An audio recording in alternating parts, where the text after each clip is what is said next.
secretaries of the Departments of Ag and Interior, plus others like Southern governors, counties, and tribes came together to work on this.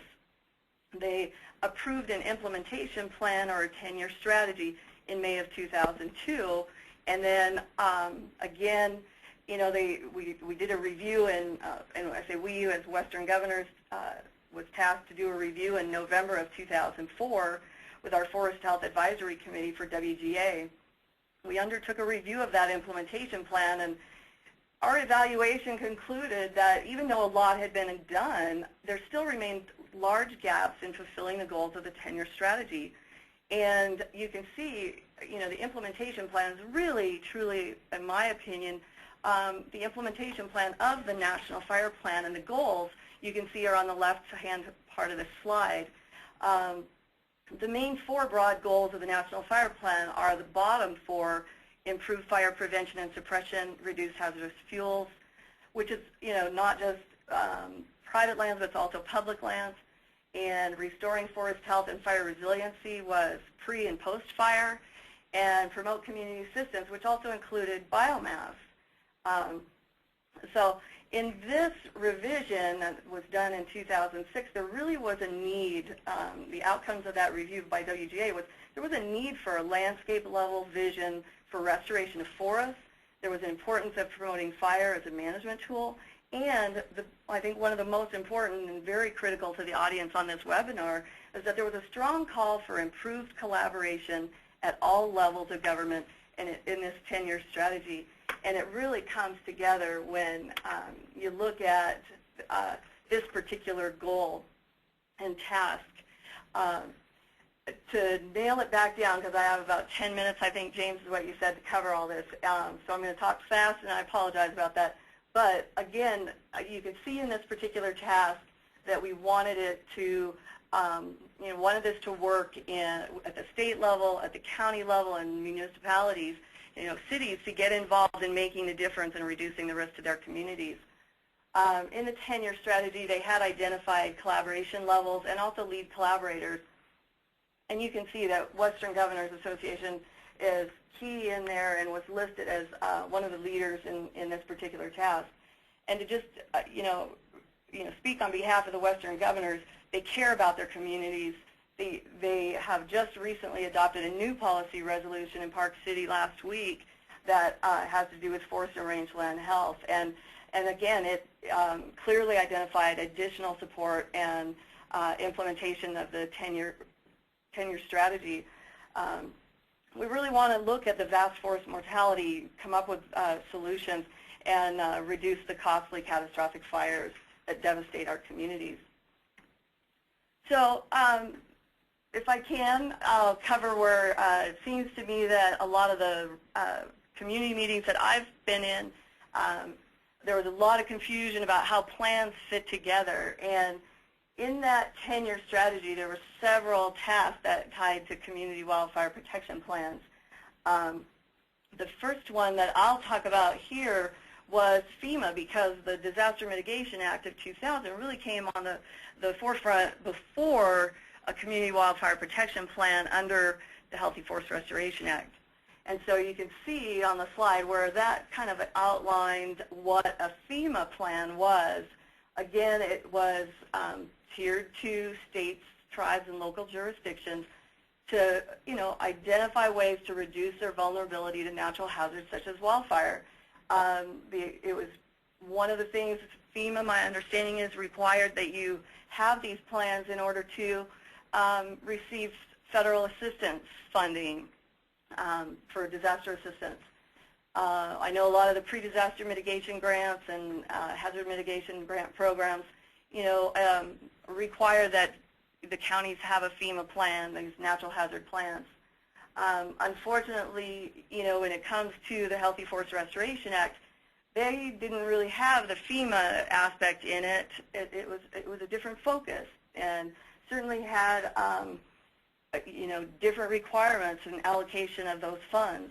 So FEMA, being under Department of Homeland Security, funding came through that area, and under Healthy Forest Restoration Act, as you can see, you know, the Forest Service with USDA and the Bureau of Land Management with the Department of Interior, they were the ones that really were targeted in the Healthy Forest Restoration Act to help and assist local communities with some of their federal funding and allocation to their agencies. So keeping that in mind, unfortunately, the one plan didn't work for the other. I can tell you all the multiple meetings I've sat in, I wish they did, and I'm sure many of you as well. But, you just have to kind of keep realizing that you're there for a reason and you're trying to save lives, and reduce the risk to the lives and natural resources and properties in your communities and counties. And realistically, the differences between those two plans were very different. And so with that, one thing that I would like to identify as far as with the differences between FEMA and the Healthy Forest CWPPs, that definition, one of the things that I'd like to highlight is that it really was landmark legislation that now provided communities and counties and state representatives a seat at the table during federal land management planning. In the absence of a community wildfire protection plan that identifies a wildland-urban interface boundary, a standard like 1 to 1.5 miles, depending on certain conditions, is what would be in place. And it really makes a difference. For those of you that are familiar with fire behavior, you realize that 1.5 miles sometimes just isn't far enough. So you would want to be able to treat fuels within what the community feels is a realistic wildland-urban interface boundary, that if they were to do treatments in that area, it would significantly reduce the risk to their community.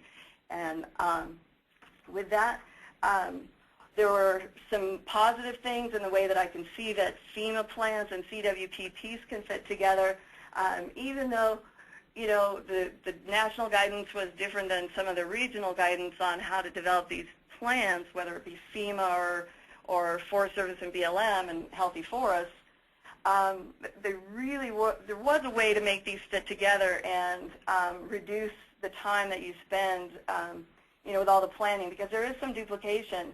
One of the things that I saw in Oregon, with my background with fire planning in that state, was that by incorporating the Community Wildfire Protection Plan into the wildfire chapter of the all natural hazards mitigation plans, it saved a lot of time. Typically, we had the same people at the table, and so it really helped, and it also built cohesion between those people and the participants in the planning process.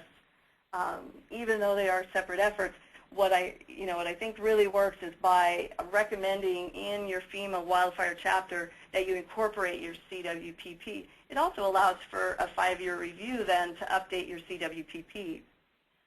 So to tear it back down to the definition under the Healthy Forest Restoration Act of a community wildfire protection plan, on the slide here, it clearly identifies the legal language, but, and I certainly won't read it for you, but the highlights are here is that this was the only place that I was aware of that really had the true definition of a community wildfire protection plan.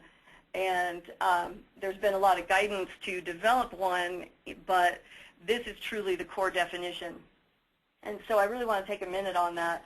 And you can see the very first requirement was collaboration and making sure that you have the right people at the table and in your community. The community members are key to keeping your fire plant sustainable. What I'd like to highlight are the decision makers that are outlined in Section A, and that is, you have it's the applicable local government, so a city or county planning person or sheriff's office. If you have a very small county, that might be one of the only people that are available. Next was the local fire department, and last but not least was the state agency responsible for forest management. And I would have to advocate on that database that James is talking about is a listing of National Association of State Foresters reps, state forester contact information, and I urge you, that's the constant representative of the decision makers in all of the states beyond just the West. And if you need any assistance with that, WGA could certainly help you with that as well, and also look for NASF on the web. Second requirement was identifying and prioritizing areas for hazardous fuels treatments and recommends the types and methods of treatments. And again, I want to highlight that this was not just about private land, where you want to do work on private land. The wildland-urban interface boundary to protect your community could very well extend out onto federal ground. And so this was the opportunity where if you brought that WUI boundary or wildland-urban interface boundary out there, you would be able to make a difference by helping the federal agencies identify where it's critical and it's important to do fuels treatment and to work in that area to protect your community. Last but certainly not least, it recommends measures to reduce structural ignitability throughout the at-risk community. And I would have to advocate, although this is the perfect one that needs to be in here, I believe that it was the weakest, and that because you can put recommendations in the plan doesn't mean that they get done, but that's where your work begins, is you really have to work hard on this particular one. And it means getting people involved and getting your city involved and really making a difference with your homeowners associations and so on. So all of this is information that is all pretty much available in this particular guide, Preparing a Community Wildfire Protection Plan.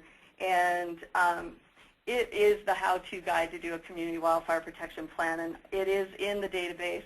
There on page 9 is a basic 8-step process found in the back, and I urge you to take the time, to go through those steps, really put your effort into step 7, of course all the steps, but step 7 is the action plan, and it truly will make a difference. It will make your plan sustainable. Again, you can see on the bottom there the organizations that were involved in this: National Association of Counties, Communities Committee, National Association of State Foresters, and Society of American Foresters, along with the Western Governors Association. The second guide that is also in the database is the Community Guide to Preparing and Implementing a Community Wildfire Protection Plan. And this was really developed at the request of multiple communities and organizations that needed some additional help and guidance in trying to put together a community wildfire protection plan. So that first guide is fantastic for the how-to. This one is a supplemental guide that works with the first one, and it really goes into more detail about those the requirements of a CWPP. And again, by completing this, by those organizations that were working on putting the community guide together, we accomplished 3+ 10-year strategy tasks. And the fourth task, which is this one in this webinar, this will accomplish 4 of the 10-year strategy tasks. And again, the focus was on helping communities. So in this community guide, just a couple of highlights. There is information on all the different the collaboration, structural ignitability, and strengthening community fire preparedness. The key section that's really new on this one is monitoring and evaluation, and there's a condensed version of an evaluation guide in the back of that. And also in the very last couple pages are extensive list of links and resources to help you to put this together. And one other question, or one other thing that I get questioned about a lot, and that is how do CWPPs fit in with federal land management planning? And I urge you to go to page 16 of this guide. It clearly explains how they fit into the collaborative federal land management planning process. So in closing, the governors care about communities. They care about the impacts of wildfire. They want to make a big difference with this, and they want to move forward and help the local governments, local communities, and counties and states to put together comprehensive plans that will move forward on reducing the risk and